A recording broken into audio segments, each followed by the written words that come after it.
Biblia ang sasagot, itanong mo kay Soriano. Welcome po sa Ang Dating Daan Worldwide Bible Exposition. Muli po sa tulong at sa awa ng Panginoon na tayo po ay sabayang napapanood sa iba't ibang bahagi ng mundo. At minsan pa, kayo po ay aming i-welcome sa atin pong isinasagawang Worldwide Bible Exposition. Yung mga nakahanda po naman ngayon na makapagtanong sa iba't ibang mga points na makakaugnay natin. Kasama po ang nasa abroad. At ngayong araw na ito, hindi na po tayo magpapatumpik-tumpik pa. Minsan pa, narito ang atin pong kapatid na Eli Soriano. Kapatid na Eli, magandang araw po sa inyo. Good day, everyone. To all those who are monitoring us in different parts of the globe.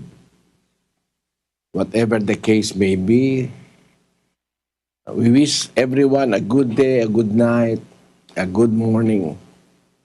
At umaasa kami na kayo po ay mananatiling nakikinig na may kapayapaan sa atin pong ginagawang pagsisiwalat.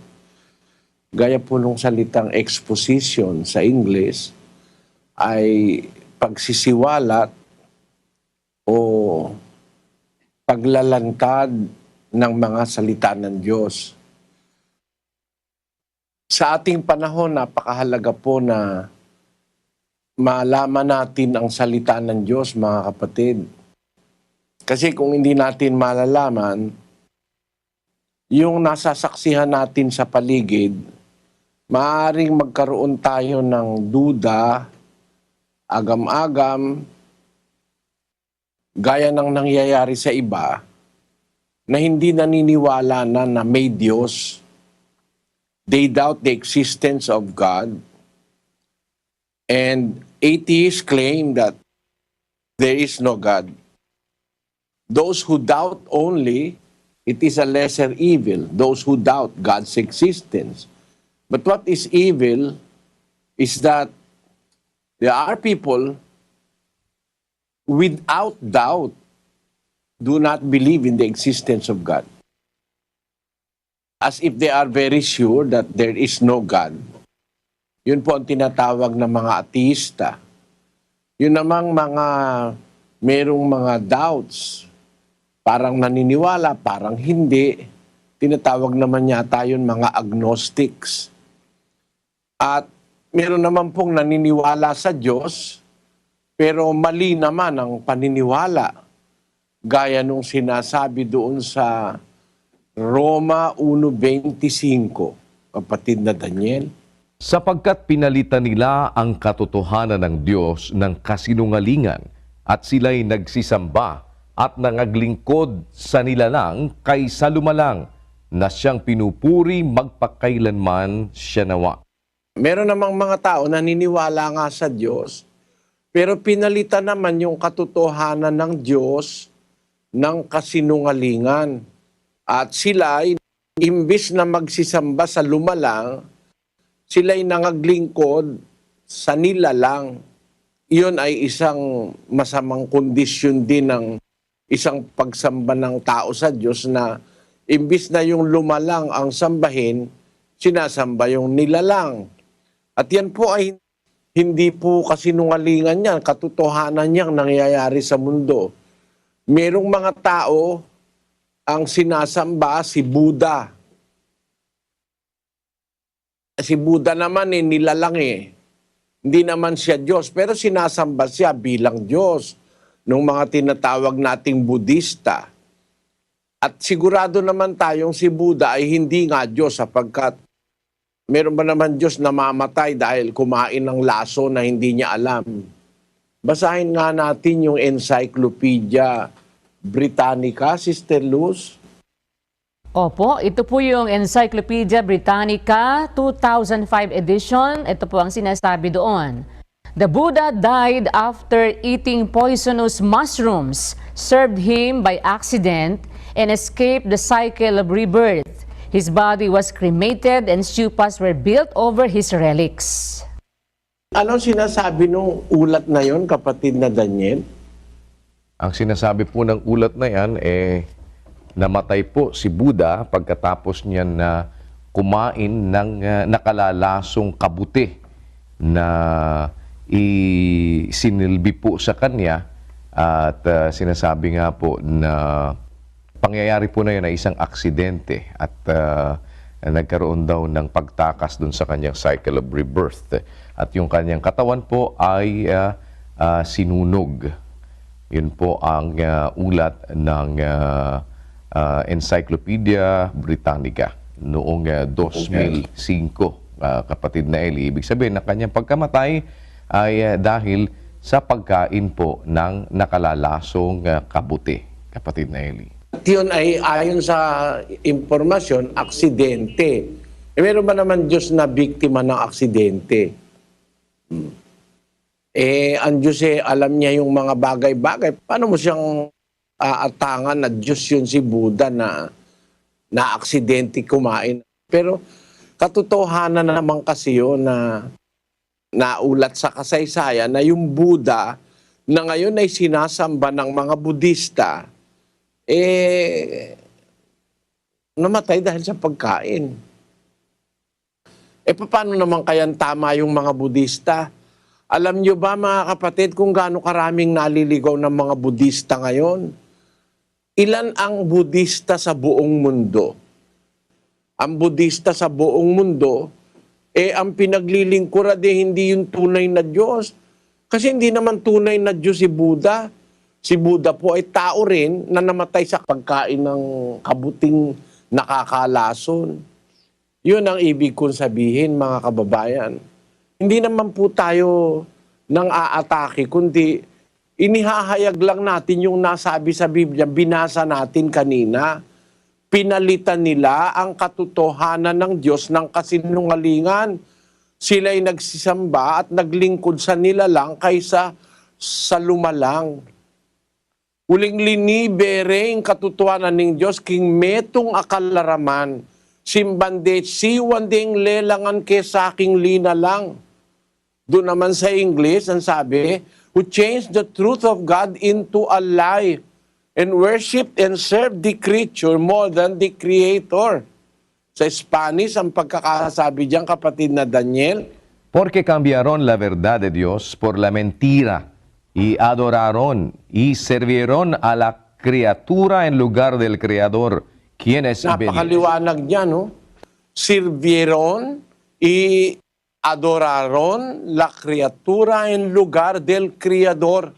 Doon naman sa Portuguese, pois trocaram a verdade de Deus pela mentira e adoraram e serviram a criatura antes que ao Criador. Sabi sa Ilocano, sabi diyan, ta sinuktanda ti kinapudno ti Dios iti ulbod, ket nagdaydayaw da, ken nagserserbida iti parswa, at diket iti namarswa. Tingnan nyo mga kababayan, kahit saan mong Biblia basahin, meron talagang mga taong naligaw, napakarami. Isang bahagi, kalahating bilyon tao, naligaw dahil kay Buddha. Mabuti po kung si Buddha lang ang Diyos-Diyusan. Buti kung si Buddha lang ang nakapagligaw. Napakarami pong naligaw ngayon Meron naman sumasamba sa mga daga sa India. Sinasamba mga baka. Kung hindi talagang malalim na po ang kasamaan sa tao ngayon, pagkakaligaw, pagkakahiwalay sa tunay na Diyos, at meron namang lalo pang masama, yung nagsasabing sila ay sumasamba sa tunay na Diyos, ay gumagawa naman ng sari-saring kasamaan. Yung nandun sa Roma 1:28, kapatid na Daniel. At palibhasa'y hindi nila minagaling na kilalanin ang Diyos. Ibinigay sila ng Diyos sa isang mahalay na pag-iisip upang gawin yaong mga bagay na hindi nangararapat. Nangapuspos sila ng buong kalikuan, ng kasamaan, ng kasakiman, ng kahalayan, puspos ng kapanaghilian, ng pagpatay sa kapwa-tao, ng pagtatalo, ng pagdaraya, ng mga kasamaan, mga mapag-upasala, mga mapanirang puri, mga napopuot sa Diyos, mga manglalait, mga palalo, mga mapagmapuri, mga mangangatha ng mga kasamaan, mga masuwayin sa mga magulang, mga haling, mga hindi tapat sa tipanan, mga walang katutubong paggiliw, mga walang habag, na bagamat nalalaman nila ang kautusan ng Diyos, na ang mga nagsisigawa ng gayong mga bagay ay mga karapat-dapat sa kamatayan, ay hindi lamang gayon ang ginagawa, kundi naman pinapayagan ang mga nagsisigawa ng mga yaon. Kita nyo mga kapatid, hindi nila ang wika minagaling na kilalanin ang Diyos. Ibinigay sila ng Diyos sa isang mahalay na pag-iisip upang magsigawa ng mga bagay na hindi nararapat. Yan yung mga nagsasabing may Diyos, pero yung kanilang gawa, walang Diyos. Basahin natin yung Tito 1:16. Sila'y nangagpapanggap na nakikilala nila ang Diyos, ngunit ikinakaila sa pamamagitan ng kanilang mga gawa. Palibhasa'y mga malulupit at mga masuwayin at mga itinakwil sa bawat gawang mabuti. Yung salita ni Pablo na yan, napakahalaga niyan eh. Merong mga tao nagpapanggap, kilala nila ang Diyos. Ngunit yung kanilang mga gawa ang nagkakaila sa kanila.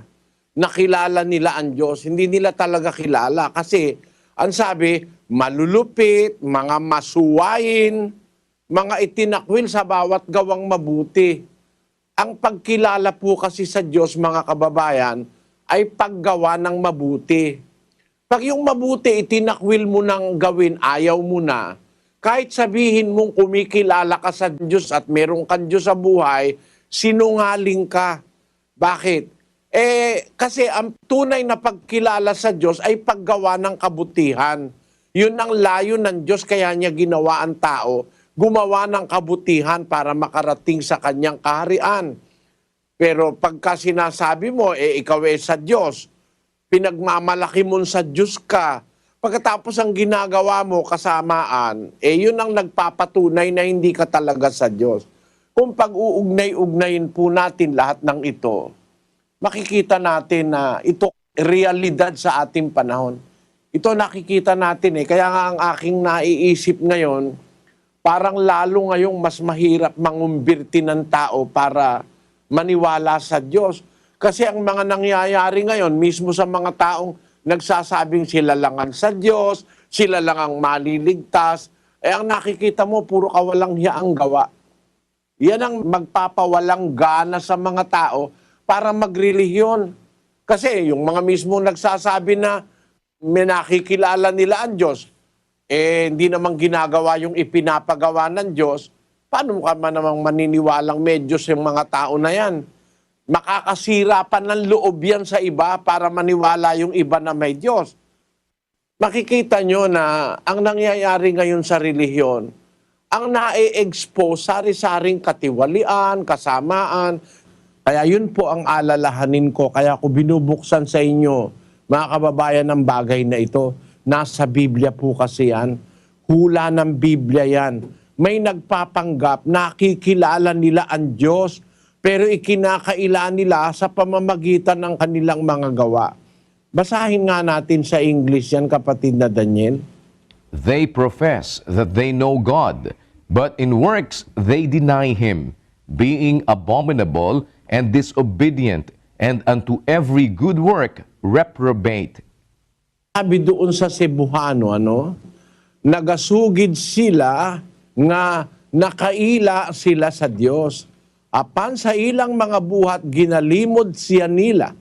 Sanglit, mga makaluod sila, ug mga di masinulundon. Ug alang sa tanang maayong buhat, sila dunot ug kasing-kasing. Ayon.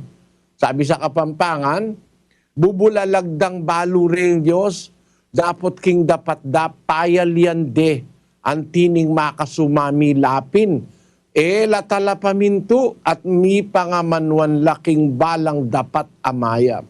Yan. Ang mangyayari ngayon sa mga tao, mawawalan ngayon ng pagtitiwala sa Diyos, mawawalan ng pagtitiwala sa relihiyon. Kasi yung mga nagsasabing medyos kung ano-ano pinaggagawang kawalangyaan paano ka pa nga naman makukumbinsin itong mga taong ito? Yan ang alalahanin ni Apostol Pedro, 2,000 taon na nakakaraan.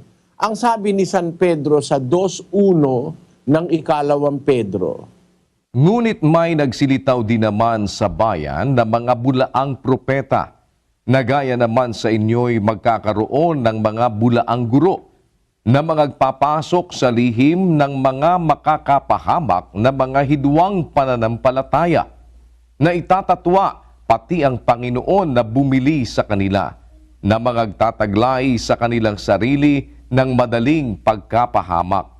At maraming magsisisunod sa kanilang mga gawang mahahalay, na dahil sa kanila ay pagsasalitaan ng masama ang daan ng katotohanan. kita nyo mga kababayan, dahil dito sa mga nagkukunwari na ito ng mga sa Diyos, dahil sa kanila, pagsasalitaan ng masama, pati yung daan ng katotohanan.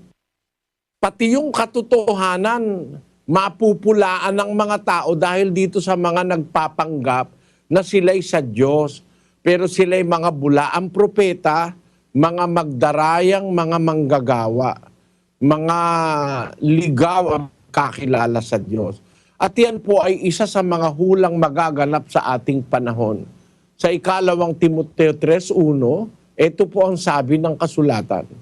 Datapwat alamin mo ito, na sa mga huling araw ay darating ang mga panahong mapanganib, sapagkat ang mga tao'y magiging maibigin sa kanilang sarili, maibigin sa salapi, mayayabang, mga mapagmalaki, mapagtungayaw, masuwayin sa mga magulang, mga walang pasalamat, mga walang kabanalan, walang katutubong pag-ibig, mga walang paglulubag, mga palabintangin, mga walang pagpipigil sa sarili, mga mabangis, hindi mga maibigin sa mabuti, mga lilo, mga matitigas ang ulo, mga palalo, mga maibigin sa kalayawan kaysa mga maibigin sa Diyos, na may anyo ng kabanalan, datapwat tinanggihan ang kapangyarihan nito, lumayo ka rin naman sa mga ito.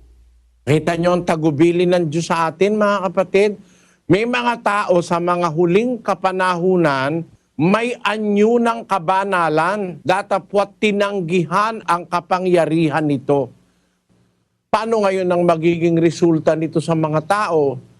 Pati yung kabanalan ng katotohanang nasa Biblia, mapagdududahan. Kasi itong mga taong ito, nagpapanggap na sila lang ang totoong relihiyon Kaya ako naniniwala, mga kababayan, na ang tao lalong lalamig ang pag-ibig sa Diyos. Lalamig ang kanilang pagtitiwala sa relihiyon dahil sa nangyayaring ito sa mga relihiyon. Sana wag namang mangyaring lahat na ng tao'y mawalan ng pag-ibig sa Diyos. 24:12 ng Mateo, kapatid na Daniel. At dahil sa pagsagana ng katampalasanan, ang pag-ibig ng marami ay lalamig. Lalamig ang pag-ibig ng marami sa Diyos dahil sa napakasagana ng katampalasanan sa ating panahon. Yun ang nagpapatunay, malapit na po tayo dun sa panahon ng wakas Kasi sabi ng Panginoong Hesus, pag sumagana ng katampalasanan, ang pag-ibig ng marami lalamig. Pagkatapos, habang palapit ng palapit ang wakas, pasama naman ang pasama ang mga tao. Yung nandoon sa ikalawang Timoteo 3:13. Datapwat ang masasamang tao at mga magdaraya ay lalong sasama ng sasama, na magdadaya at sila rin ang mga dadaya. Nakita nyo yan, Ang masasamang tao, lalong sasama ng sasama. Magdadaya sila, pero sila rin madadaya. Kaya katakot-takot na dayaan. Yung nagdadaya, nadadaya pa rin. Pasama nga ng pasama ang tao sa ating panahon. Di ba kayo naniniwala, mga kababayan? Nakikita naman natin eh. Ngayon, ang panahon ng dayaan. Tamang-tama yung sabi ng Biblia eh. Ang masasamang tao, magdaraya, lalong sasama ng sasama, at sila rin ang mga dadaya. Katakot-takot na dayaan. Marami pong mandarayang mangangaral eh. Basahin natin ang 24:24 ng Mateo. Sapagkat may magsisilitaw ng mga bulaang Kristo at mga bulaang propeta at magpapakita ng mga dakilang tanda at mga kababalaghan. Ano pat ililigaw kung maaari pati ng mga hirang. Magdaraya yan, ililigaw ka eh. Magmimilagro pa. Sabi nga sa Pasyong Katoliko eh, itong sukaban at lilo, magdarayang walang toto, kalupit-lupit na tao, kampo ng mga demonyo, ang pangalay Antikristo. O, kita nyo? Kaya maraming tao ngayon, kunyari nagsasalita, Kristo, Kristo, Kristo, Diyos, pero mandaraya pala. At Antikristo pa, sabi sa Pasyon. Sabi ng Panginoong Jesus, magsisilitaw ang mga bulaang propeta, magpapakita ng mga dakilang tanda at kababalaghan. Ano pat ililigaw kung maaari pati ng mga hirang. Kagaya halimbawa ng nagpapakilalang Kristo sa ating panahon. Kaya kung mag-iisip ka ngayon sa relihiyon at ito ang mapagbubungaran mo, makikita mo, baka tabangan ka eh. Yun po inaalala ko, mga kababayan, na baka pati yung katotohanan, tabangan na ang mga tao dahil nga sa nakikitang mga nangyayaring ito sa mga relihiyon. Sana, mga kababayan, mag-isip-isip tayo. Maniwala tayong may Diyos. Itong nangyayaring ito, sinabi na nga ng Diyos ito eh. Sinabi na ng Diyos, lilitaw itong mga bulaang propeta at mga bulaang Kristo. Lalo tayong magsuri, mga kababayan. Bakit? Kasi itong mga pangyayaring ito, ipinagpauna na ito sa Biblia, magaganap ito sa malapit ng kawakasan na ang mga tao, sasama ng sasama, pati mga nagre-relihiyon, magdadaya, mandaraya, sila rin ang madadaya. Yang lahat ng yan, mga hula, na ipinagpauna ng Biblia. Kaya lalo akong nagtitibay na totoo ang sinasabi ng Biblia, gusto ko kayong i-share sa inyo. Gusto ko na inyong malaman din para wag kayong maapektuhan dahil nakapauna na po sa Biblia yan, talagang maraming lilitaw na magdaraya. Magsuri tayo, mga kababayan. Naniniwala po ako ng buong buo sa aking kalooban. Meron talagang Diyos. Meron talagang totoo. Meron talagang panig ng kabutihan. Kung nang nakikita natin panig ng kasamaan, huwag tayong mawalan ng tiwala sa Diyos. Hanapin natin ang Diyos sa gitna ng lahat ng kasamaang ito. Naniniwala po ako, makikita natin ang kanyang katotohanan. Umpisa na tayo, kapatid na Daniel. Opo, kapatid na Eli. Umpisahan po natin agad sa Sogod, Southern Leyte. Nandun si kapatid na Juanito Santiago. Go ahead, Leyte, please. Ako po si Rolando Bayhunan. Taga-Sugod po. Ang aking tanong, na wala na mga letter G doon sa Hebrew. Kasi ang mga Judaism, ang kanilang paniwala ay Yahshua man. Yahshua ang kanilang paniwala doon. O, tama, kapatid. Tama, salamat sa iyo sa pagdalo, kapatid na Rolando. Alam mo, Yahshua talaga, ang kahulugan ng salitang tagapagligtas sa Hebrew ay Yahshua. Kaya nga yung assistant ni Moises si Josue, Yahshua yun eh. Hindi yun si Kristo. Pag sinabi mo kasing Yahshua, maraming Yahshua. Sa line of descent ni Kristo, maraming Yahshua eh. No? Isa doon yung assistant ni Moises, si Josue. Josue, Yahshua rin yun. Pero iba yung Yeshua Messiah. Na yung Yeshua Messiah nabuhay ng panahong Kristiyano. Yun yung ipinanganak ni Maria. Ngayon, alam mo kapatid, ang pagkakamali lang ng relihiyon mo, para bang gusto nila, kahit saan makarating, yun pa rin ang pangalan. Mali. Alam mo, dito sa Amerika, pag Santiago ka sa Pilipinas, ang tawag sa iyo rito, James. Kasi yun ang translation ng Santiago, James. Yung sa atin, Juan, ang tawag dito, John. Pero pareho yun. John, tapos Juan. Sa Portuguese naman, João. João. Sa Italia naman, Giovanni. No? Pareho rin yun eh. Hindi naman bawal i-translate yung pangalan eh. Basahin natin ang Apokalipsis 9:11. Sila'y may pinakahari na anghel ng kalaliman. Ang kaniyang pangalan sa wikang Ebreo ay Abaddon at sa Griego ay may pangalan siyang Apollyon. Mo, yung anghel of the bottomless pit, sa pangalan niya sa Ebreo, Abaddon. Sa Griego, ang pangalan niya, Apollyon. Pareho yun eh. Si Abaddon, siya rin si Apollyon. Nakita mo kapatid? Kaya sa Biblia, hindi bawal i-translate ang pangalan.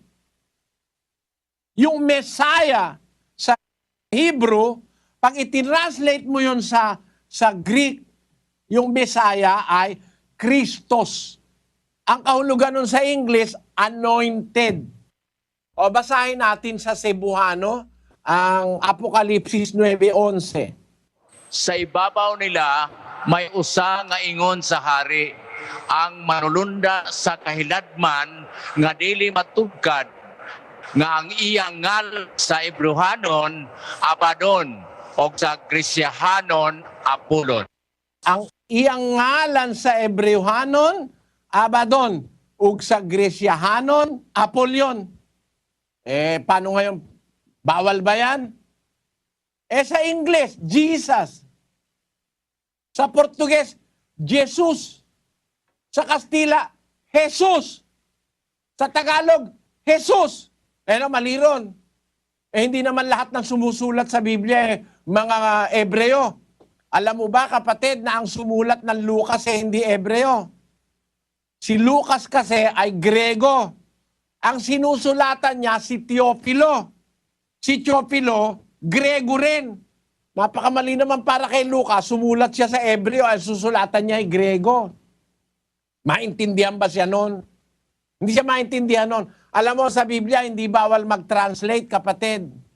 Tinan mo, miski mga apostol, nagta-translate.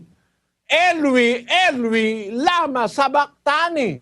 Pag binasa mo sa English, Elwi, Elwi, lema sabachthani. Iba na tinog eh, no? Pero ita-translate mo yon, paano ang translation?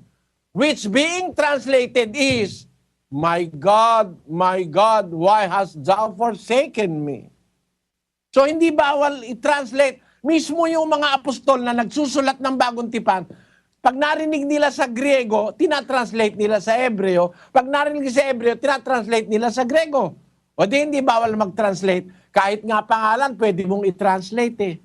Kagaya nung Abaddon, Apollyon. Kagaya rin nung Jesus, sa English, Jesus, sa Portuguese, Jesus, sa Italian, Gesu. Gesu. Gesu. Il Nazareno. Il Re de Giudel. Yan naman ang nasa Italian eh, no? Ang ibig ko sabihin, kapatid, yung paniniwala ng iglesia mo na dapat lagi Yahshua, Yahshua. Mali. Bakit? May Yahshua, hindi naman siya si Jesus eh.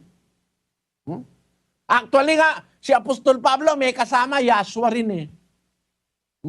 Ang pangalan ng isang tao na kasama ni Pablo, Yahshua. Basahin natin yung Colosas 4:11. At si Jesus na tinatawag na husto, na pawang sa pagtutuli, ang mga ito lamang ang aking kamanggagawa sa kaharian ng Diyos, mga taong naging kaaliwan ko. Ito, si Yahshua, o si Jesus na tinatawag na husto. O, tinan mo, kapatid, ay kaya yung paniniwala mo, ano yon? Sasabihin sa'yo, huwag ka maniniwala dyan sa Jesus. Kasi yan, wala naman letter J sa Hebrew. Eh, kalokohan yon. Hindi naman masama sa Diyos na i-translate ang pangalan. Katunayan nga, mismong ang Diyos, inuutusan ng mga apostol mag-translate. Basahin natin ang 14:28 ng unang Korinto. Datapwat kung walang tagapagpaliwanag ay tumahimik siya sa iglesia. Pagka walang tagapagpaliwanag, tumahimik ka. Pero kung may magpapaliwanag, anong dapat gawin? 27. Kung nagsasalita ang sino man ng wika, maging dalawa o huwag higit sa 3 at sunod-sunod at ang isa'y magpaliwanag. English yan, kapatid na Daniel.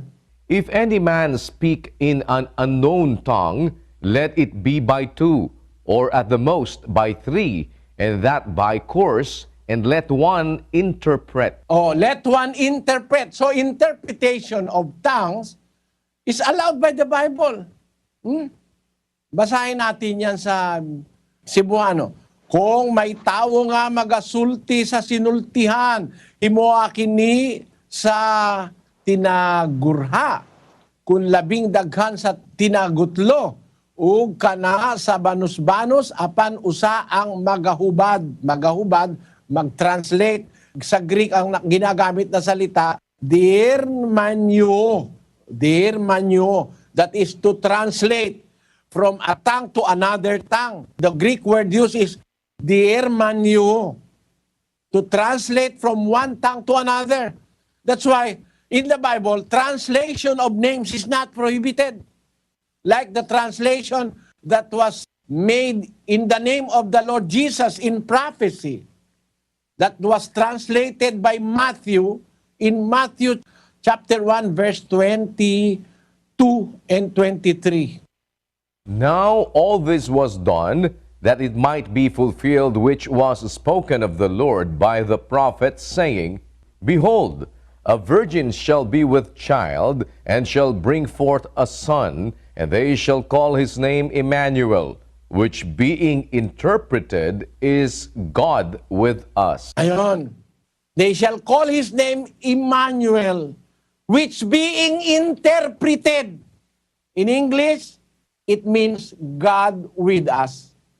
Basahin natin sa Cebuano. Aniya karon ang ulay magapanamkon ug magaanak usa ka anak nga lalaki ug pagatawagon nila ang iyang ngalan Emmanuel, nga kung hubaron ang Dios kauban nato. Ayon. Hindi pwedeng i-translate yung palang Emmanuel, ang Dios kauban nato. Yon. So hindi mo masamang mag-translate, kapatid. Translate Abaddon, it will be Apollyon. Translate Apollyon, it will be Abaddon otherwise. Ano? Ganon din naman yung salitang Jesus, Yahshua, Jesu, magkakaibang nasyon, magkakaibang wika, dapat gamitin natin ang ating sariling wika. Sabi ni Rizal, ang hindi magmahal sa sariling wika ay higit sa hayop at malansang isda. Eh, binigyan nga tayo sa sariling wika ng Diyos di ba? Eh, Pilipino ka, tapos mag-Yahshua ka. Yung mga leader mo dyan sa iglesia mo, kapatid, pagbasahin mo ng Grego, di marunong magbasa ng Grego. Ang alam nila, yung Yahshua lang. Patensya ka na, kapatid, ha? Yan mga ano yan kayabangan na lang yan Sasabihin, hindi katama yung Jesus. Yun nga ang translation Si Pablo sumulat sa mga taga-Korinto. Ano ba yung Korinto? Hindi ba yung Korinto sakop ng Greece? Alam nga naman sumulat siya doon sa Hebreo. Maintindihan ba siya ron? Doon niya nga sa Korinto sinabi na pagka hindi maiintindihan ang sasabihin mo, para ka nagsasalita sa hangin. Sabi niya doon sa 14:9 ng unang Korinto. Kaya para wag siyang magsalita sa hangin, ang ginawa niya, nang sumulat siya sa mga taga-Korinto, ang ginamit niya, Grego. Pagka Grego, ang ilalagay niya, Jesus Christos. Yon. Sana naunawaan mo, kapatid na Rolando. Salamat po. Pero pwede pa ba ang isang tanong? Sige po, sige po. Ito po kasi doon sa Hebrew, 5 letters lang ang kanilang tagapagligtas na babasahin ay Yod, He, Waw, Shen, Ayin. Yan ang kanilang tagapagligtas. At basahin sa English form, Yahshua. At sa transliteration naman, di ba, nakasabi doon that transliteration bring one alphabet to another alphabet but the same phonetic sound. Ngayon, ang pentagrammaton na 5 letters, wala na kasi doon eh. Wala na ang totoo niyang pangalan dyan kasi transliteration ang gamitin natin, hindi translation. Kapag transliteration, hindi yan mausap ang kanyang pangalan. Hindi mausap. Kaya bakit Jesus Christos ang ginawa ni Saint Jerome o Eusebius Hieronymus Sophronius na dapat ang kanyang ilagay Yahshua, the same phonetic sound. Bring one alphabet to another alphabet but the same phonetic sound. Isulat ito sa ibang alphabet, iba ang pagkasulat. Pero Kapatid na Rolando, no? Ikinalulungkot ko, misinformed ka, naturuan ka ng mali, mali ang sinasabi mo. Hindi 5 letters ang Hebrew. At yung Hebrew name of God is not the name of the Savior in the New Testament. Magkaiba si Kristo kesa sa Ama. Magkaiba yon. Hindi 5 letters yan. Sabi mo nga, tetragrammaton eh. Pag tetra, 4 lang yon. Alam mo ba yung kahulugan ng tetra, kapatid? Kaya ng tetra pack, 4 ang kanto. Walang 5 kanto ang tetra pack. Kaya nga tetra pack, 4 ang kanto. Yung orange na naka-tetra pack, 4 ang kanto. Yung tetra, 4 letters yon. Ang nakalagay sa Hebrew original na salitang pangalan ng Diyos, Yod, He, Vav, He. If you are going to read it from the right to the left, baliktad sa atin eh. Tayo from left to right. Sa Hebrew, ang pagbasa nila from right to left, yan ay Yod, He, Vav, He. Which transliterated in English is YHWH. Yung sinasabi mong the same phonetic sound. Mali yun, kapatid. How can you have a phonetic sound of YHWH when there is no vowels? Kaya hanggang ngayon, walang nakakaalam nung pronunciation nung Yod, He, Vav, He. Walang nakakaalam nun. Huwag kang magpanggap na alam mo yon. At ng tagapagturo mo, mapapahiya ka riyan. Do not pretend that you know how to pronounce it. Because you will be put into shame. Because you cannot pronounce consonants without vowel sounds.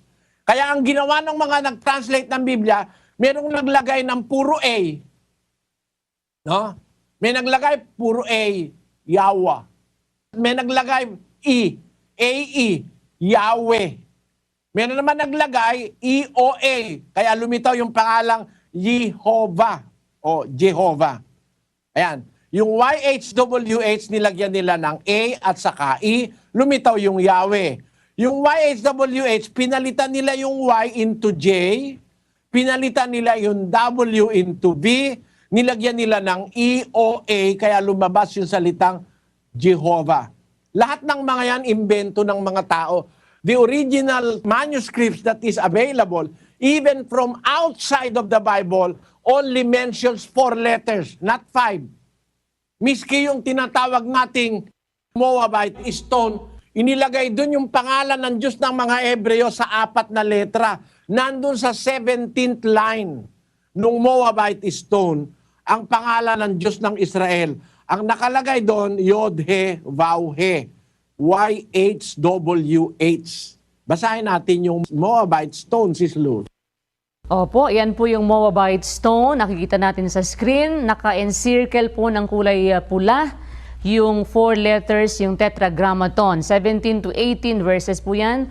For I had devoted them to destruction for the god Ashtar Chemos. And from there I took the vessels of YHWH. And I presented them before the face of Chemos, and the king of Israel had built.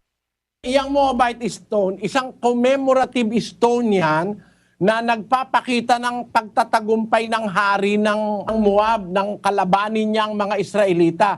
Kinuha niya raw yung mga kasangkapan dun sa pagsamba ng mga Israelita sa kanilang Diyos. Yahweh ang sabi nung iba no? Pero hindi Yahweh yun. YHWH yun. Tapos dinala niya. Ang ibig sabihin, even outside the Bible, there are documents that attests that the Lord or the God of the Hebrews, the name of their God is written in 4 Hebrew letters. YHWH, which cannot be pronounced up to now. Kung meron ka sinasabing 5 letters, mali yun, kapatid. Mali yan. Siguro kailangan ka pang magsuri ng kaunti. Mali yan. At yung sinasabi mo kanina na transliteration is possible. Translate the letters into corresponding letters in other languages, pwede yun. Pero to pronounce it without vowel sounds, it is impossible. Kaya hindi mo nga pwedeng sabihin na kung paano pronunciation dyan eh. Mga saksi nga ni Jehovah, sumurrender eh. Ha? Sabi nila, hindi ka alam ang translation yan ngayon. Pero hindi yan ang pangalan ni Kristo. No, kapatid? Kasi yung pinag-uukulan ng salitang YHWH, yun yung ama ni Kristo. Hindi si Kristo yun. Magkaiba yung ama at saka yung anak eh, kapatid. Ikaw mix up ka. Parang pinapalitaw mo, yung ama, yun na rin yung anak. Mali yan. Maling-mali yan paniniwala mo na yan. Iba yung anak sa ama. Basahin natin ang 1:26 ng Henesis. At sinabi ng Diyos, lalangin natin ang tao sa ating larawan ayon sa ating wangis. Sabi ng Diyos, lalangin natin ang tao ayon sa ating larawan, ayon sa ating wangis. May kausap siya. Alam mo kung sino kausap niya? Yung kanyang anak. Bago pa lumikha ng lahat ng bagay, magkasama na silang mag-ama. 17:5-24 ng Juan. At ngayon, Ama, luwalhatiin mo ako sa iyo rin ng kaluwalhatiang aking tinamo sa iyo bago ang sanglibutan ay naging gayon. Ama, yaong mga ibinigay mo sa akin ay ibig ko kung saan ako naroroon, sila naman ay dumuong kasama ko upang makita nila ang kaluwalhatian ko na ibinigay mo sa akin sapagkat ako'y iyong inibig bago natatag ang sanglibutan. Bago pa nagtatag ng sanlibutan ng Diyos, magkasama na silang mag-ama. Kaya nga nung lalalang ng tao, lalangin natin ang tao, sabi nung ama. Ang kausap niya yung anak, wala na siya ibang makakausap, dalawa lang sila eh. No? Basahin natin ang... Kasi nung unang-una, ang Diyos lang mag-isa yung ama eh. Nanganak siya. Ipinanganak niya yung kanyang anak. Kaya dalawa na sila ngayon. Pwede na silang magkausap. Meron na siyang kausap yung ama. By His power, He has begotten the Son. Sa 2:7 ng awit. Aking sasaysayin ang tungkol sa pasya. Sinabi ng Panginoon sa akin, ikaw ay aking anak. Sa araw na ito ay ipinanganak kita. Ikaw ay aking anak, thou art my son. This day have I begotten thee. Ikaw ay aking anak. Sa araw na ito, ipinanganak kita. Kailan yun nangyari? Bago itatagan sa libutan. Basahin natin ang 34 ng Kawikaan. Sino ang sumampa sa langit at bumaba? Sino ang pumisa ng hangin sa kaniyang mga dakot? Sinong nagtali ng tubig sa kaniyang kasuutan? Sinong nagtatag ng lahat ng mga wakas ng lupa? Ano ang kaniyang pangalan at ano ang pangalan ng kaniyang anak kung iyong nalalaman? Nagtatag ng lahat ng wakas ng lupa. Ano pangalan niya? Ano pangalan ng kanyang anak? Kasi doon pa sa eternity, wala pang ginagawang kahit ano, meron ng mag-ama. Kaya iba yung ama sa anak. Ikaw pinapalitaw mo sa yung paniniwala, kapatid. Yung ama na ang pangalan ay YHWH, pinapalitaw nyo, yun din si Jesus. Isang punto ng pagkakamalian, kapatid na Rolando. Pero wala tayong oras ngayon na pag-usapan lahat yan eh. Pasensya ka na. Inaanyayahan na lang kita, kapatid na Rolando, sa ating mass indoctrination. Makinig ka ng doktrina, no? Tapos i-compare mo sa yung religion ngayon para maintindihan mo yung mas buong-buong aral ni Kristo. at sana samahan ka ng Panginoon. Magandang gabi sa iyo, kapatid na Rolando. Salamat po. Connected naman tayo sa Sorsogon City. Nandun si kapatid na Roland Antonio. Go ahead, Sorsogon, please. Opo, kapatid na Daniel, kapatid na Eli, salamat po sa Diyos. Ang magtatanong po dito sa Sorsogon ay si kapatid na Proseso Digno, isa pong member ng INC. Siya po ang unang magtatanong po. Magandang gabi, Kaeli. Itatanong ko lang po yung sa translation ng Gawa 20:28, ang Iglesia ni Cristo. Pag nagbabasa po ko ng Biblia, karamihan Iglesia ng Diyos. Alam mo kapatid, kaya nga ang ginagamit ninyo yung lamsa. Yung lamsa na hindi naman kasintibay ng mga Greek at Hebrew Bible. Alam naman natin ang maraming mga Biblia na mga original manuscripts were written in Greek and also written in Hebrew. Ang pinakamatatandang Biblia sa mundo ngayon were written mostly in Greek. Kagaya nung mga oldest manuscripts of the Bible, which is the Oxyrhynchus Papyrus, the Codex Sinaiticus, the Codex Vaticanus. Yan ay mga pangunahing mga Bibliang written in Greek. Ang mga Bibliang written in Greek, ang nakalagay, Church of God, which He hath purchased with His own blood. Ang sabi sa Tagalog, ingatan ninyo ang inyong sarili at ang buong kawan, na sa kanila ginawa kayo ng Espiritu Santo na mga obispo upang pakanin ninyo ang iglesia ng Diyos na binili niya ng kanyang sariling dugo. Ang pilosopya dyan, wala naman kang dugo ang Diyos Kaya dapat dyan, iglesia ni Kristo dahil siya ang meron sariling dugo. No? Pamimilosopya yon. Kasi ang nakasulat, iglesia ng Diyos na binili niya. Ang tinutukoy nung niya, hindi ang Diyos. Ang tinutukoy yung bumili na si Kristo. Binili niya ng kanyang sariling dugo. Bakit binili niya ng kanyang sariling dugo ang iglesia ng Diyos? Kasi mahal ni Kristo ang iglesia. 5:23 ng Efeso, kapatid na Daniel. Sapagkat ang lalaki ay pangulo ng kanyang asawa, gaya naman ni Kristo na pangulo ng iglesia, na siya rin ang tagapagligtas ng katawan. Mga lalaki, ibigin ninyo ang inyong asawa, gaya naman ni Kristo na umibig sa iglesia at ibinigay ang kanyang sarili dahil sa kanya. Kung paano yung lalaki sa babae, inuutusan ng Diyos na umibig sa kanyang asawa, siya ang pangulo ng kanyang asawa, gano'n naman si Kristo, pangulo ng iglesia, na iniibig naman niya ang iglesia bilang kanyang asawa. Yung iglesia at si Kristo, kumakatawan sa mag-asawang espiritual na pinagsama ng Diyos.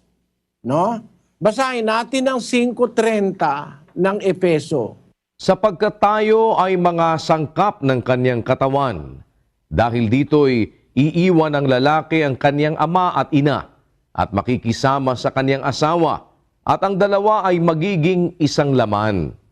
Ang hiwagang ito ay dakila, datapwat sinasalita ko ang tungkol kay Kristo at tungkol sa iglesia. Ayan, si Kristo at ang iglesia, parang lalaki at babaeng pinagsama ng Diyos.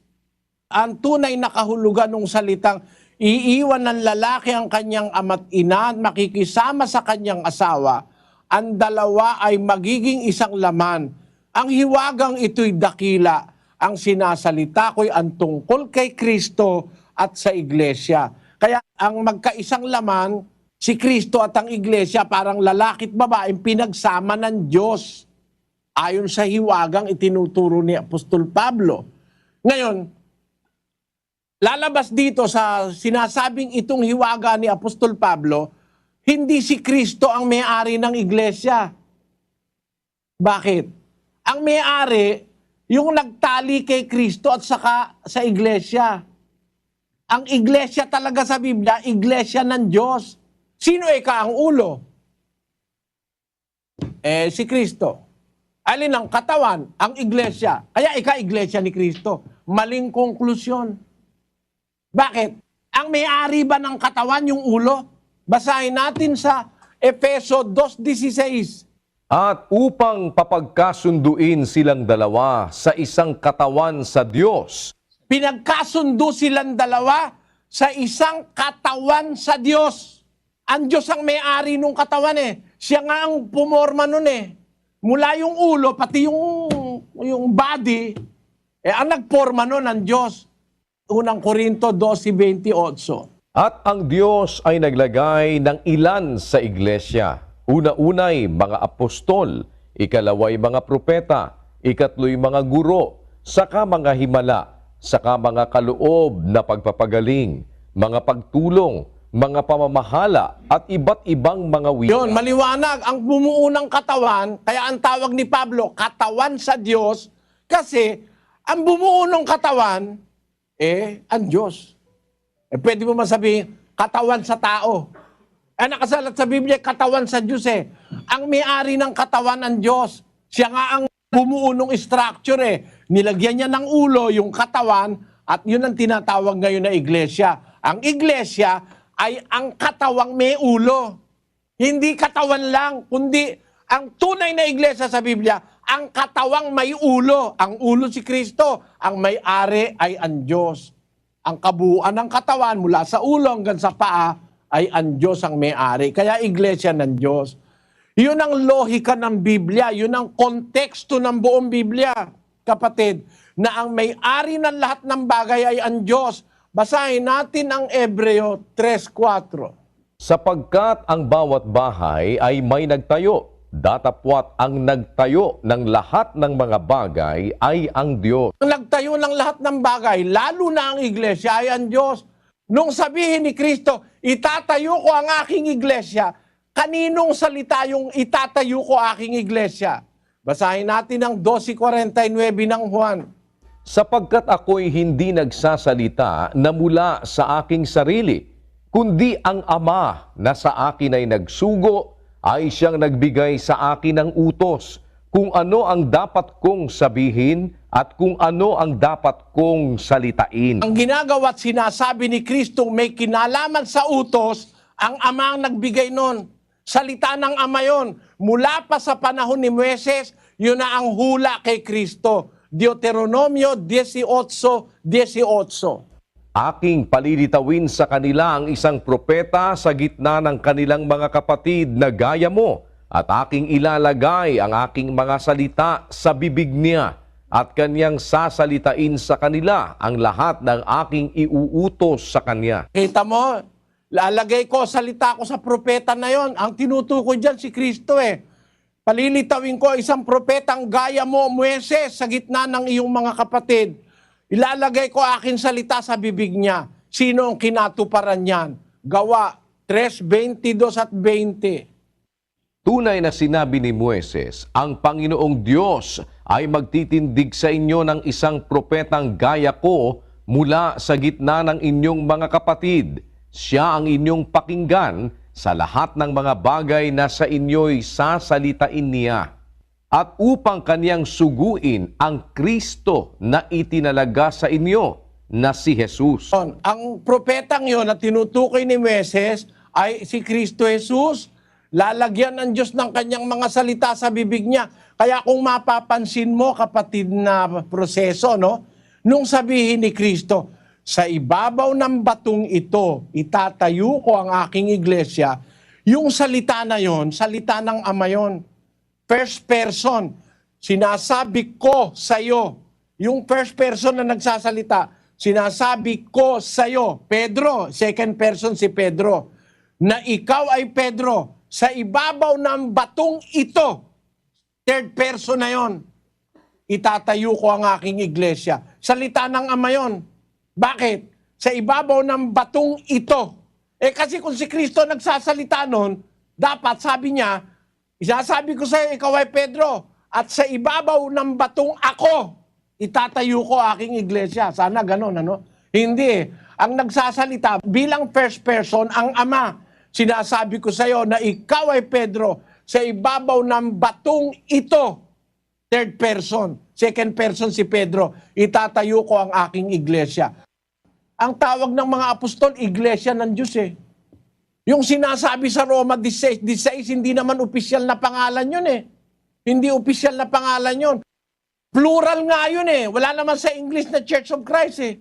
Nakalagay, Churches of Christ, mga iglesia ni Kristo. 16:16, basahin natin ang Roma, kapatid na Daniel. Mangagbatian kayo ng banal na halik. Binabati kayo ng lahat ng mga iglesia ni Kristo. Ayon, lahat ng mga iglesia ni Kristo. Hindi naman pangalan na opisyal yun dahil plural eh. Lahat ng mga iglesia ni Kristo. Asan ba yung mga iglesia ni Kristo na bumabati sa Roma? Basahin natin sa Galacia 1:22. At hindi pa ako nakikilala sa mukha ng mga iglesia ng Judea na pawang kay Kristo. Doon, ang mga iglesia sa Judea, yun ang pawang kay Kristo. Iglesia sa Judea. Alin ba yung iglesia na nasa Judea? Ano? Na pawang kay Kristo. At ano ang pangalan nun? Basahin natin ang 8:1 ng Gawa. At si Saulo ay sumang-ayon sa kanyang pagkamatay. At ng araw na yaoy nangyari ang isang malaking pag-uusig laban sa iglesia na nasa Jerusalem. At silang lahat ay nagsipangalat sa lahat ng mga dako ng Judea at Samaria, maliban na sa mga apostol. Ang pag-uusig na nangyari sa Jerusalem, nangalat ngayon yung mga alagad, napunta sa Judea, napunta sa Samaria.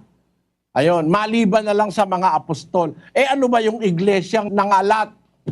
Napunta sa iba-ibang lugar. Ang iglesia ng Diyos, hindi iglesia ni Kristo. Bakit? Iglesia ng Diyos sa Corinto. Iglesia ng Diyos sa Thessalonica. Iglesia ng Diyos sa Judea.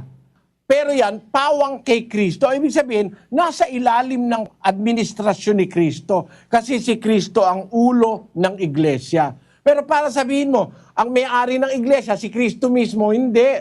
Ang may-ari ng iglesia, yung Diyos na nagporma ng iglesia. At siya rin ang nagtayo nung sabihin ni Kristo, tatayo ko aking iglesia, salita ng Ama yon, lumalabas lang sa bibig ni Kristo.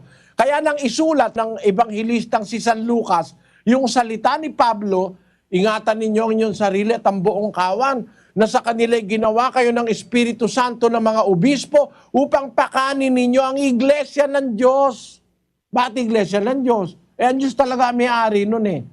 Na binili ni Kristo ng kanyang sariling dugo. Yung salitang binili niya, hindi na tumutukoy sa Diyos yun.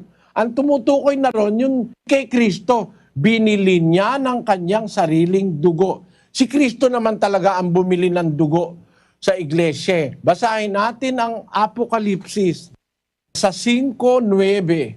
At sila'y nangag-aawitan ng isang bagong awit na nagsasabi, ikaw ang karapat-dapat na kumuha ng aklat at magbukas ng mga tatak nito, sapagkat ikaw ay pinatay at binili mo sa Diyos ng iyong dugo ang mga tao sa bawat angkan at wika at bayan at bansa. Tamo, binili mo sa Diyos. Kanino mo binili? Sa Diyos. Kaya sa Diyos talaga yun eh. Kaya nga iglesia ng Diyos, binili ni Kristo ng kanyang sariling dugo eh. Kaya nga naging iglesia ni Kristo kasi binili na ni Kristo. Ay, mali ka ako, logic mo. Halimbawa, bumili ka ng talaba, nung bilin mo ba ang tawag na Pedro? Ang tawag doon, talaba ni Pedro. Di ba? Hindi naman nababago ang pangalan nung binili mo eh. Nalalagay lang yung pangalan mo. Halimbawa, bumili ka ng aparador. Ano ang tawag na yun? Pedro na yung aparador? Hindi. Aparador ni Pedro. Kasi ikaw nga bumili eh. O, di ba?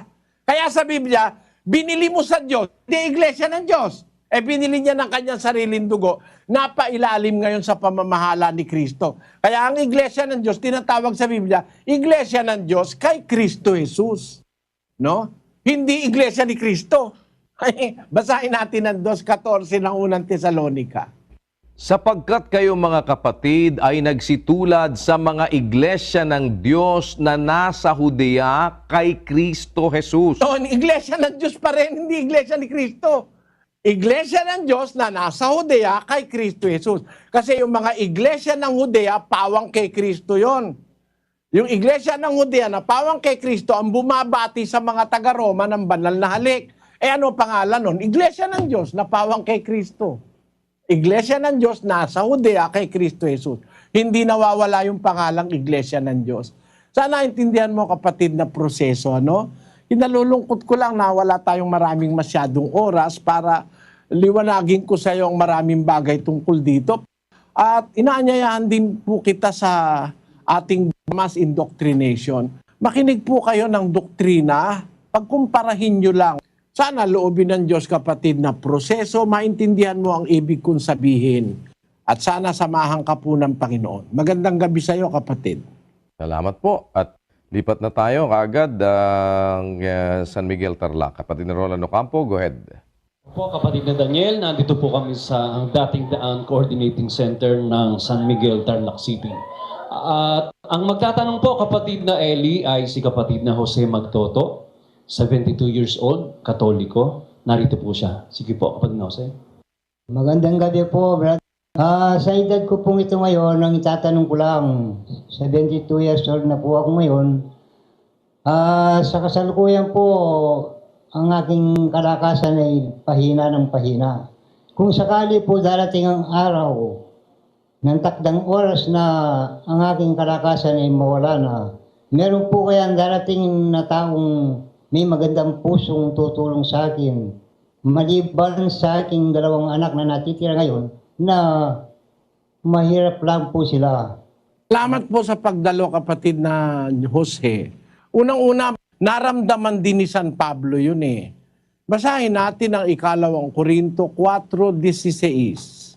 Kaya nga, hindi kami nangihimagod, bagamat ang aming pagkataong labas ay pahina, ngunit ang aming pagkataong loob ay nababago sa araw-araw. Ayon, habang tumatanda si Pablo, pahina ng pahina yung kanyang pagkataong labas. Pero yun naman kanyang pagkataong loob, yung espiritong nasa kanya, tumitibay ang pananalig sa Diyos. Alam mo, kapatid, para wag kang mapabayaan, maglaga ka ng tiwala, hindi sa tao, sa Diyos. Ang Diyos kasi ang makagagawa ng lahat ng paraan para ang isang taong magigipit ay wag mapahamak. Kung sumasampalataya ka sa Diyos, ang dapat mong sampalatayanan, ang Diyos may magagawa, hindi kayang gawin ng tao. Yun ang aking pananalig, kapatid. Alam mo, pagka meron akong nararamdaman, hindi ako basta nagtatanong sa doktor. Pag may naramdaman ako, luluhod ako, tapos mahihingi ako ng awa sa Diyos. Kasi ang alam ko, kahit walang doktor, pagka gusto ka pang pagalingin ng Diyos, gagaling ka. Kahit naman may doktor, pag wala ka na talagang, wala ka ng panahon, kukunin ka na ng Panginoon, kahit lahat ng doktor magsama-samang gumamot, hindi ka rin mabubuhay.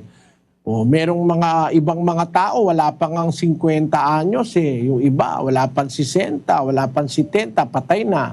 Buti nga ikaw, kapatid, lagpas ka na ng 2 72 ka na. Lagi mo lang sanang maisip, magkaroon ka ng Diyos sa buhay.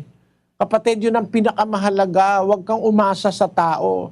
Mas mahalaga ang magagawa ng Diyos. Kaya habang may buhay ka pa, meron ka pang konting lakas, mag-umpisa ka na maghanap ng Diyos sa buhay. Yung Diyos na totoo. Yung Diyos na mapaniniwalaan mong hindi nagsisinungaling, makakatulong sa iyo sa panahon ng kagipitan. Ang Diyos lang ang makakagawa nun, kapatid. Ang payo ko sa iyo, makinig ka nung aral ng Diyos. Pakiramdaman mo rin doktrina ng ginutang Jesucristo. Kapamila tanda rin amano na ning Ginu. Mika kayatin kang kapanayan king kay kampuso. Ing kapanayan na itama ni batanya king mayupaya king sabla. At patseng mayupaya king sabla ing ginawa alang taong pwedeng makagawa ning gawa na ning mayupaya. Sana naintindihan mo, kapatid na Jose. Salamat. Salamat. Makinig kang doktrina, kapatid, at huwag kang mag-alala. Dapat kahit mauna ka, mahuli ka, may tiwala ka sa Diyos. Mapalad ang namamatay na may Diyos sa buhay. Apokalipsis 14:13.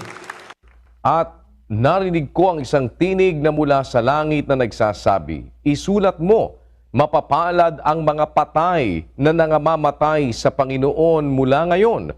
Oo, sinasabi ng Espiritu upang sila'y magpahinga sa kanilang mga gawa, sapagkat ang kanilang mga gawa ay sumusunod sa kanila. Sa Kapampangan, at dimdam ko ing meto nga siwala banwa sa sabyana, isulat mo, nuwan lading mete ang mamamateking ginu, manibat ngeni ang gaking paintungol. Yana sa, nga naning Espiritu, balang painawa king karelan dapat, uling ding dapat datutukila karela. Nuwan lading mete ang mamamateking ginu. Kanwanan, ing mateking ating kan Diyos king biye, kapatid. Samahan kanawa ng Diyos sa mga huling araw ng buhay mo, kapatid. Kapatid na Daniel, punta naman tayo sa May Kawayan. Apo, sa May Kawayan, Bulacan po tayo. Nandun naman si kapatid na Rick at si kapatid na Mel Pingal. Go ahead, May Kawayan, please. Opo. At sa pagkakataon ito, ang bibigay po natin magtatanong ay isang miyembro ng INC. Siya po ay narito upang ibigay ang kanyang katanungan, kapatid ni Edith, kapatid na Daniel. Ito na po siya. Kapatid, ako po si Beryl Aquino. Totoo po si Kristo po ay tao? Yun lang po may tatanong ko po. Mo kapatid na Virgilio, totoo ba na si Kristo'y tao? Malaking kasinungalingan niya ang kapatid. Meron ba naman tao na nando na bago pa magkamundo? Ang tao kinuha sa alabok ng lupa, doon ginawa ang tao. 2:7 ng Henesis. At nilalang ng Panginoong Diyos ang tao sa alabok ng lupa at hiningahan ang kanyang mga butas ng ilong ng hininga ng buhay. At ang tao ay naging kaluluwang buhay. Saan ginawa ang tao? Sa alabok. Wala pang mundo, may Kristo na eh. 17:5-24, ulitin mo kapatid na Daniel.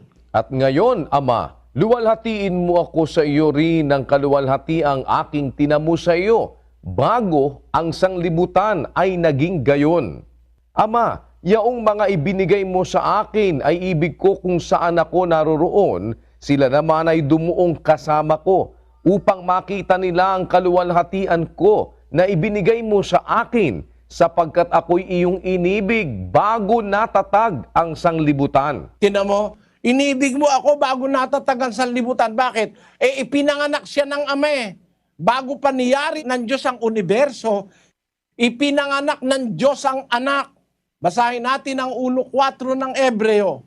Na naging lalong mabuti kaysa mga anghel, palibhasa'y nagmana ng lalong marilag na pangalan kaysa kanila. Sapagkat kanino nga sa mga anghel sinabi niya kailanman, ikaw ay aking anak, ikaw ay aking ipinanganak ngayon. At muli, ako'y magiging kanyang ama, at siya'y magiging aking anak. Nagmana siya ng lalong mabuting pangalan kaysa mga anghel, sapagkat sinabi niya, kanino nga sa mga anghel sinabi niya kailanman, ikaw ay aking anak. Wala siyang anghel na pinagsabihan na ikaw ay aking anak. Ang pinagsabihan lang niyon, si Kristo, ikaw ay aking anak, ikaw ay aking ipinanganak ngayon. Ako'y magiging kanyang ama at siya'y magiging aking anak. Kailan nangyari yan? Bago pa natatagan sanlibutan. Paano naging tao yan? Si Kristo raw, taong pinag-uusig ng mga Hudyo, pinatay, pinako sa krus.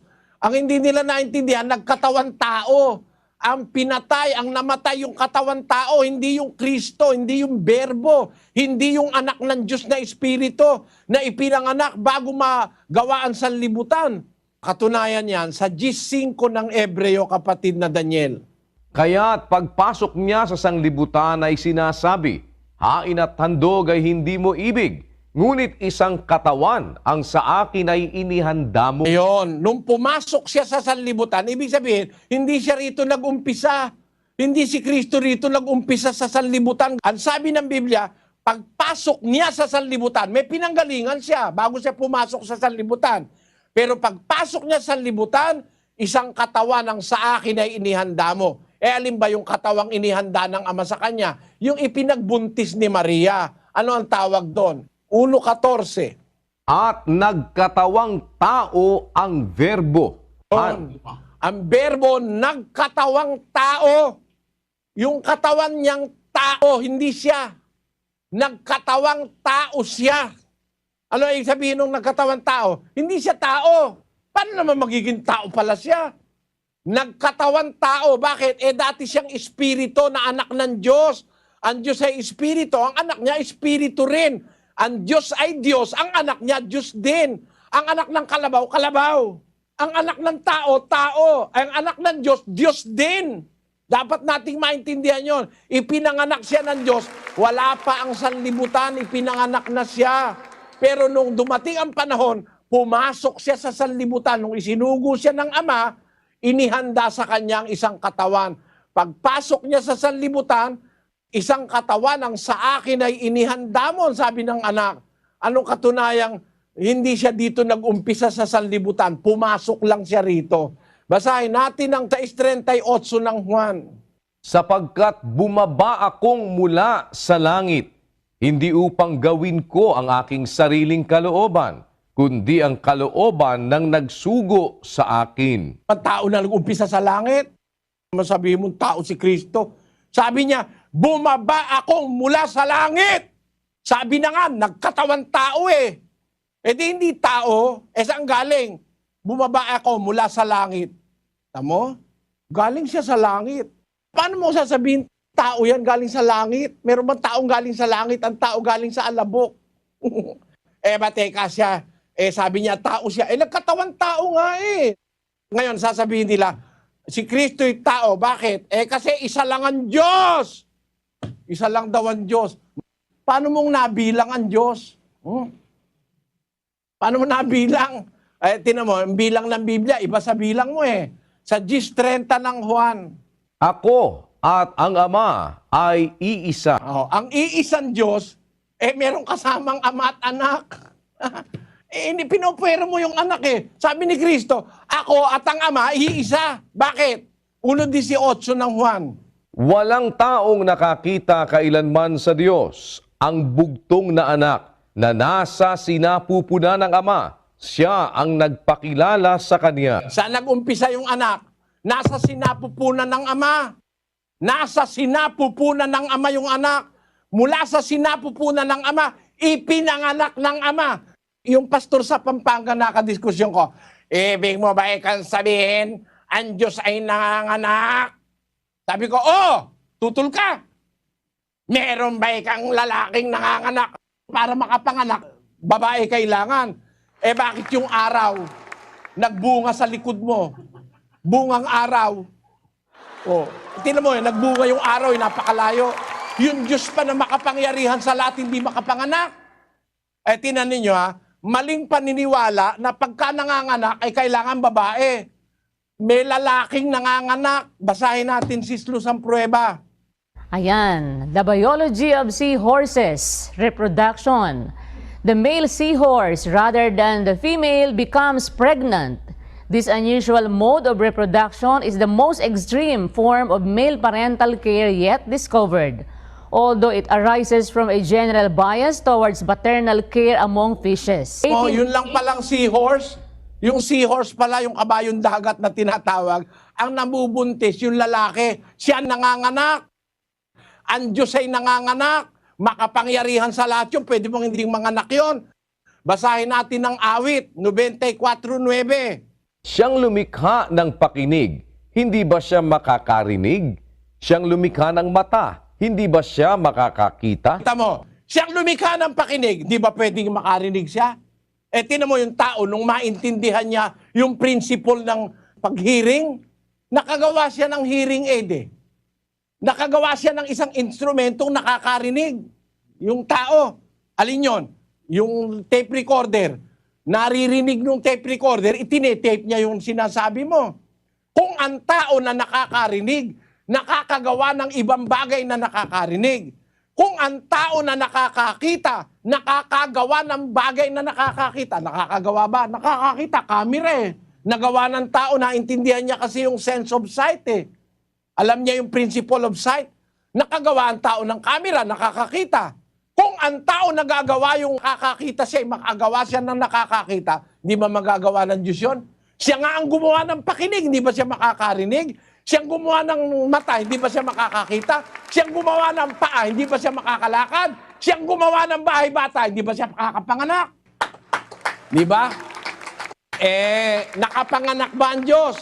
Basahin natin uli ang Hebreo 1:4. Na naging lalong mabuti kaysa mga anghel, palibhasa'y nagmana ng lalong marilag na pangalan kaysa kanila. Sapagkat kanino nga sa mga anghel sinabi niya kailanman, ikaw ay aking anak, ikaw ay aking ipinanganak ngayon. Sino nanganak kay Kristo? Ang Ama. Saan galing? Sa sinapupunan ng Ama. Kung yung pinanggalingan ni Diyos, yung nanggaling, ano yun? Tao? Si Eva, saan galing? Sa tadyang ni Adan. Di ba tao si Adan? Ano si Eva? Anghel? Hindi. Tao rin yun galing sa essence ni Adan si Eva Kinuha ang isang tadyang, ginawang babae. Kaya kung paanong tao yung pinanggalingan, tao rin yung nanggaling. Si Kristo, sa umpisa, nasa sinapupunan ng Ama. Nasa bahagi ng katawan ng Ama. Ipinangalak ngayon ng Ama. Tao ba yon? Hindi. Alin ang tao? Yung ipinangalak ni Maria. Yun ang tao. Yung katawang inihanda nung nasa sanlibutan siya. Pero yung ipinanganak ng Diyos, bago pa nilikha ang langit at lupa, hindi tao yon. Espiritu yon, anak ng Diyos yon. Yon ang tinatawag na berbo. Ang kahulugan ng berbo, pangalan yon. Hindi kasi tao hindi rin kasi nilalang si Kristo Ipinanganak siya ng Ama Yung berbo, pangalan yon na tumutukoy sa anak ng Diyos. Basahin natin ang 19:13 ng Apokalipsis. At siya'y nararamta ng damit na winisikan ng dugo, at ang kanyang pangalan ay tinatawag na ang Verbo ng Diyos. Yang may pangalan na Verbo ng Diyos. Pangalan, ano? Ang kanyang pangalan, tinatawag ang Verbo ng Diyos.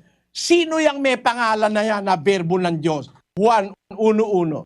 Nang pasimula, siya ang Verbo, at ang Verbo ay sumasa Diyos, at ang Verbo ay Diyos. Maliwanag, Diyos pala yung Verbo Kasi yung Verbo, pangalan yon ng isang kalagayan na sa pasimula pa kasama na ng Diyos. Nang pasimula siya ang Verbo ay sumasa Diyos, ang Verbo ay Diyos. Yung Verbo, pangalan yon ng isang kalagayan na tinatawag na anak ng Diyos. Hindi tao yon. Espiritu yon na ipinanganak ng Diyos bago pa nilalang ang sanlibutan. Kaya yung salita, totoo ba si Kristo'y tao? Hindi po totoo yon. Ang Kristo po'y anak ng Diyos, nagkatawan tao, was manifest in the flesh. Basahin natin sa English, napakaliwanag. 3:16. And without controversy, great is the mystery of godliness. God was manifest in the flesh, justified in the spirit, seen of angels, preached unto the Gentiles, believed on in the world, received up into glory. Without controversy, those that entertain controversy do not believe in what the Apostle Paul said. To set aside all controversy, we just have to accept the truth and the fact in the Bible. Without controversy, great is the mystery of godliness. God was manifest in the flesh. He is not flesh, hindi siya tao. He is God, but was manifest in the flesh, justified in the spirit, seen of angels, preached unto the Gentiles, believed on in the world, received up into glory. Amen. Yan ang Kristo ng Biblia. Yung tunay na Kristo, anak ng Diyos, Diyos yun. Hindi tao yun. Nagkatawan tao.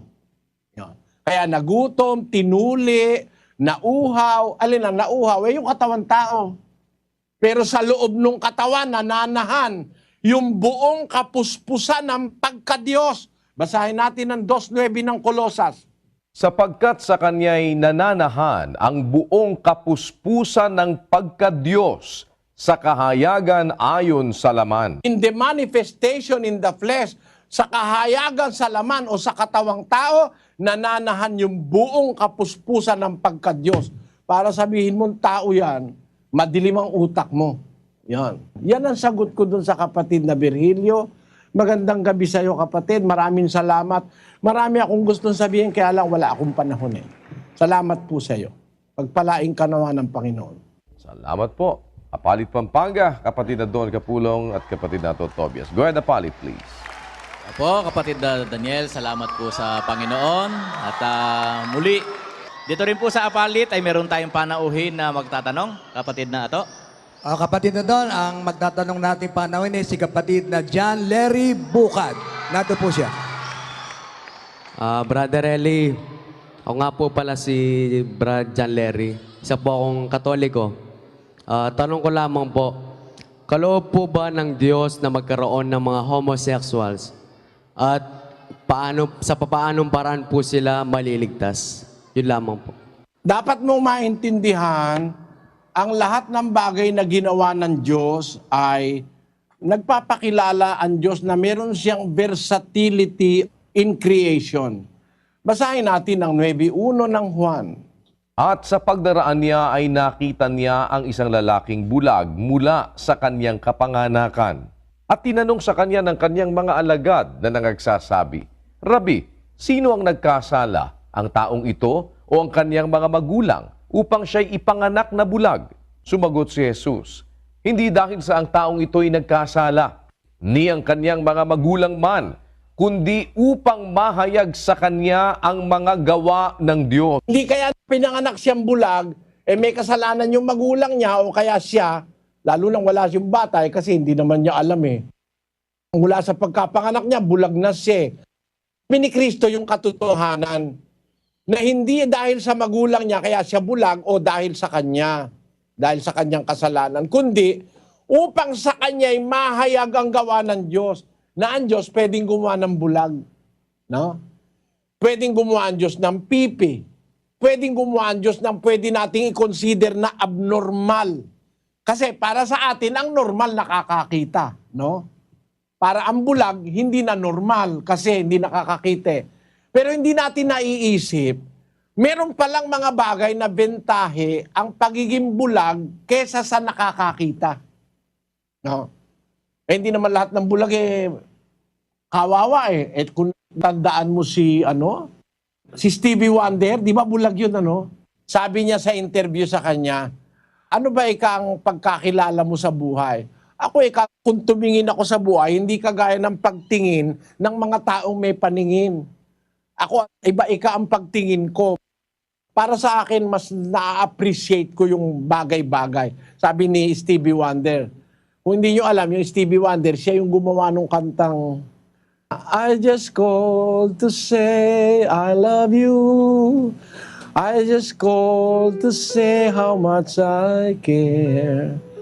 I just called to say I love you.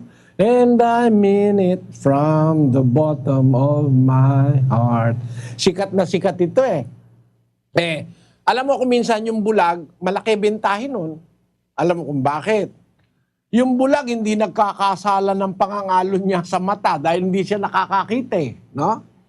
Hindi siya nagkakasala nung pagkakaroon ng masamang mata dahil meron tao may masamang mata. Pag nakakita ng kahit hindi kanya, gusto niya, inaangkin niya.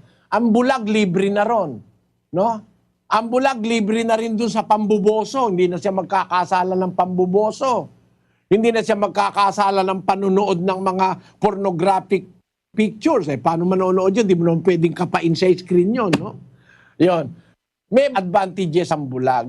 Pero tayong mga nagsasabing tayo normal, dapat magkaroon tayo ng awa sa bulag. Pag naaawa ka sa bulag, nahahayag ang gawa ng Diyos Basahin natin ang Job sa 29:15. Ako'y naging mga mata sa bulag at naging mga paa ako sa pilay. Si Job na isang taong matuwid, pag nakakita ng bulag, tinutulungan niya. Siya ang parang mata at siya yung parang paa ng pilay. So sa pamamagitan ng bulag, nahahayag ang gawa ng Diyos. Nakakakita ka ng mga taong compassionate, maawain. Kaya may mahirap para makumbinsi yung mayaman na tulungan naman ang mahihirap. Kaya merong disabled para tayo maturuan naman ng awa sa kapwa-tao. Napakaganda ng virtue na itinuturo Ngayon, ang tanong nung kapatid, kalooban ba ng Diyos magkaroon ng homosexual? Ang tanong ko sa iyo, meron bang homosexuals ngayon? Meron. Sabi nila, marami na raw. Pwede pinahintulot ng Diyos ang pagkakaroon ng homosexual. Pero hindi naman tayo kagaya ng ibang relihiyon na pag homosexual ka, papunta ka na sa impyerno. Hindi. May chance ang kahit na sinong tao. 2:4 ng unang Timoteo. Na siyang may ibig na ang lahat ng mga tao'y mga ligtas at mga kaalam ng katotohanan. Gusto ng Diyos lahat ng tao maligtas. Di kasama na ang mga tomboy, kasama na ang mga bading, kasama na ang mga... Meron pa ng tawag ngayon yata, bisexual eh. Pwede sa lalaki, pwede sa babae. Kasama lahat ng tao. Gusto ng Diyos lahat ng tao maligtas. Ang katunayan, doon sa mga unang Kristiyano, may mga ganyan eh. Sa unang Korinto, 6:9 hanggang 11. O hindi ba ganinyo nalalaman na ang mga liko ay hindi magsisipagmana ng kaharian ng Diyos? Huwag kayong padaya, kahit ang mga mapakiapid, ni ang mga mananamba sa Diyos-Diyusan, ni ang mga mangangalunya, ni ang mga nagsasababae, ni ang mga mapakiapid sa kapwa lalaki. Yung nagsasababae sa English, effeminate. Yung mga homosexual. Tapos, at mga mapakiapid sa kapwa lalaki. Tapos tuloy. Ni ang mga magnanakaw, ni ang mga masasakim, ni ang mga manglalasing, ni ang mga mapagtungayaw, ni ang mga manglulupig, ay hindi mangagmamana ng kaharian ng Diyos. At ganyan ang mga ilan sa inyo. Ngunit nangahugasan na kayo, ngunit binanal na kayo, ngunit inaring ganap na kayo sa pangalan ng Panginoong Hesukristo at sa Espiritu ng ating Diyos. Yon, maliwanag. Ganyan ang ilan sa inyo. Meron sa Korinto, magnanakaw. Meron sa Korinto, nagsasababae. Meron sa Korinto, nakikiapid sa kapwa lalaki. Meron sa Korinto, magnanakaw, manlalasing. Ganyan ang ilan sa inyo. Pero binanal na kayo, inaring ganap na kayo. Nang sumampalataya sila, binigyan sila ng Diyos ng chance sa kaligtasan. Kaya doon sa tanong mo, kapatid, walang problema kahit ano pa itsura ng tao, kahit ano pa kalagayan mo, basta sumampalataya ka kay Kristo, makapangyarihan ng Diyos para ikaw ay maligtas. Yun ang nakasulat sa Biblia. Maraming salamat po, Brad Eli. Sige, you're welcome. Sana makinig ka ng indoctrination session. Habol po natin ang Bagumbong Caloocan. Nandun si kapatid na Edwin Magdaraog at kapatid na Rudy Alamares. Go ahead, Caloocan, please. Salamat po sa Diyos sa isang mabuting pagkakataong bigay sa atin. At ang magtatanong po dito ay si kapatid na Marisa Abrea, isang miyembro po ng Iglesia ng Espiritu sa Silangan. Magandang gabi po, Brad Eli. Ako po si Marisa Abrea, taga Bagumbong, Caloocan City.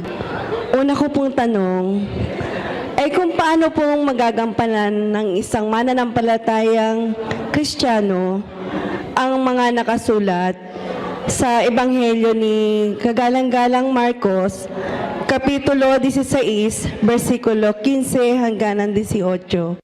Alam mo, kapatid na Marisa, maraming salamat sa iyong pagdalo. Hindi bahagi ng Biblia yung Marcos 16:15 hanggang 18. Yan ay idinagdag ng mga translate ng Biblia. At yan naman ay ipinagpauna ng Diyos sa Biblia kasi merong nangangaral ng ibang ebanghelyo. Kaya sabi ni Pablo, mag-ingat kayo, baka may mangaral sa inyo ng anumang ebanghelyo, iba sa aming ipinangaral sa inyo, itakwil ninyo. Yung Marcos 16, natatapos yon sa orihinal na mga manuskrito, nasa versikulo 8 lang. Mula sa 9 hanggang 20, idinagdag lang yan ng mga manlulokong nagtatranslate ng Biblia. Hindi kasama sa Biblia yan.